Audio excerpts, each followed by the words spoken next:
to Samsung's first zombie phone, the S23 FE, Fan Edition, or Failed Edition, or whatever you want to call it. This phone is basically just all built from parts from 2 years ago.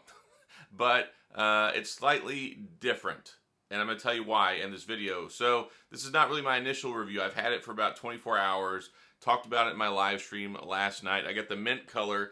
Sadly, I just couldn't get the purple color. They didn't have it anywhere near me. So that was frustrating because I really do like the purple color, which is about the only thing I like about the phone. But in all seriousness, it's like $599. I got it at Best Buy, and yeah, I have some thoughts on it. It's got the Snapdragon 8 Generation 1, which is probably my most hated processor since like the 808. I mean, it's been a really, really long time since I've had this much disdain for a processor because, well, it had terrible, terrible, terrible battery life. So this phone has the same chip in it that the S22 series had. So the S22 I hated. I was getting like 3.5 hours of screen on time. The S22 Plus, I was not getting a whole lot better screen on time, and I really didn't like the S22 Plus because it was 1080p, didn't have the macro lens, didn't have the better screen, charged $1,000 for it, only 1080p, and I just wasn't that impressed. And the battery life was terrible. Like, I felt like you should get more for $1,000, right? And I think they're supposed to be riding that ship with the S24 Plus. Rumors are that it's going to have a full Quad HD Plus screen, which I'm excited about. But this one, same thing, but it's got a 6.4 inch screen. I actually kind of like the dimensions on it. It's just over 200 grams. It feels kind of heavy for what it is. I mean, it really does. And I mean, it's balanced well enough. It's got a flat screen. It's got this weird little ring. Like, you can see the shiny little ring around the selfie camera, which I don't understand that. Like, why would you do that? You want this to be as unnoticeable as possible when you're not using it. But yeah, 6.4 inch screen. It's got, I believe, about a 4,500 milliamp battery, which, let me confirm that. Yes, 4,500 milliamp battery, 8 gigabytes of RAM, which is fine, no heartburn there. 128 gigabytes of storage, which I feel like they should kind of have more in there, especially since they're selling this phone with all these old parts 2 years later. But when you take a look at the phone, what they did, at least they did it with the Exynos 2200. So internationally, it has the Exynos 2200. Here in the United States and some select countries, Snapdragon 8 Generation 1. Neither one of those processors are great. But the issue we had with the Snapdragon 8 Generation 1 was that it was very powerful. Like, it's a very powerful chipset. It's about 3 gigahertz. It's close to that. You can play AAA title games. It's got 120 hertz refresh rate in here. Beautiful screen, 2 times AMOLED, all that greatness, 1400 nits maximum brightness. So it has a lot going for it. But the issue was the battery life was abysmal. Like, it just did not have a good work-life balance going on. It could work. It would give you all the horsepower you wanted, but it would just eat the battery up. It would get hot. It would get really hot when you would do things like use the camera, play games. Heck, it would just get hot and burn up the battery for no reason. But it wasn't slow. So we've made a lot of changes. There's been a lot of AI and machine learning integration over the last couple of years. A lot more understanding on how to make these chips smaller and more powerful and ideally generate less heat. So what they've done is they put a massive heat pipe chamber in here, which I know they've done it with the 2200 Exynos. I haven't seen an article or a teardown showing it with the Snapdragon 8 Generation 1. I assume that it's there. I assume it's there. I'm not ripping this apart to find out. I paid $600 for this phone. I'm not going to smash it to see if it has a heat chamber or whatever it's called. I can't remember off the top of my head right now. But basically, yeah. And that's what's enabled it to be more useful nowadays. So if you put a massive heat pipe in there with all that great stuff, then it should make it better.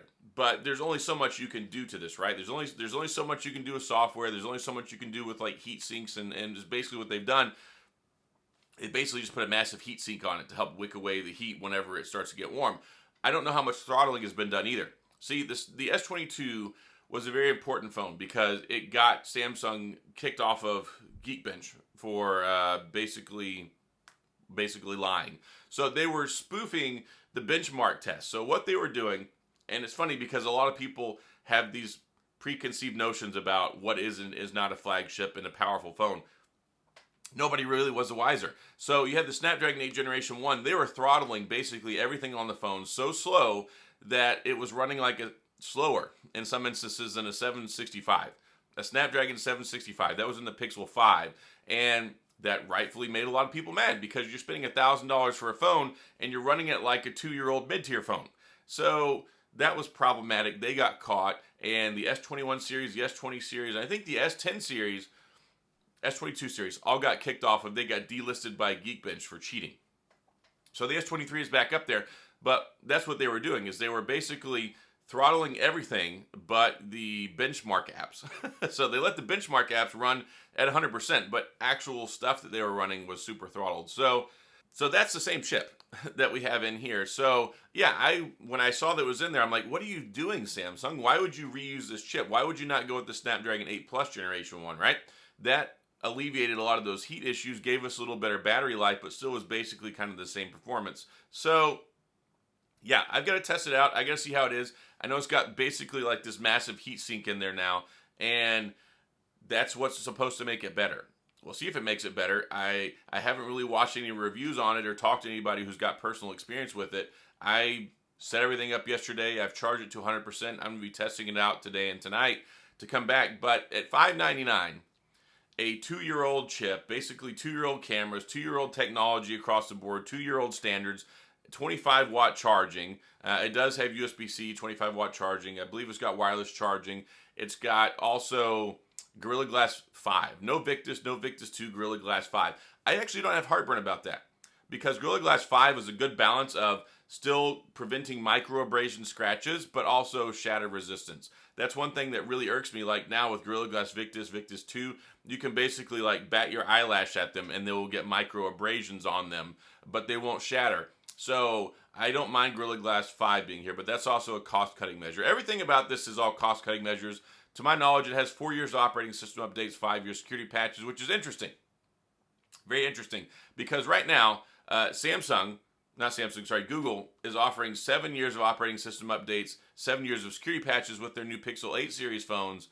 This one, I believe, is 4 operating system updates, 5 years of security patches. But what's interesting, and going back to the zombie phone, this phone, the one 2 years ago, 4 years of operating system updates, 5 years security patches. So it's the same hardware. So we're extending that out 4 years and 5 years on top of the 2 years it's already had. That's effectively on this same chip, the equivalent of 6 years of operating system updates and 7 years of security patches. So if that doesn't tell you where the industry is going and how much well supported the hardware is going to be moving forward into the future, it wouldn't surprise me if whenever the S24 gets here, if Samsung comes out and they're like, oh, we're 8 years of operating system updates and 8 years security patches. Like what?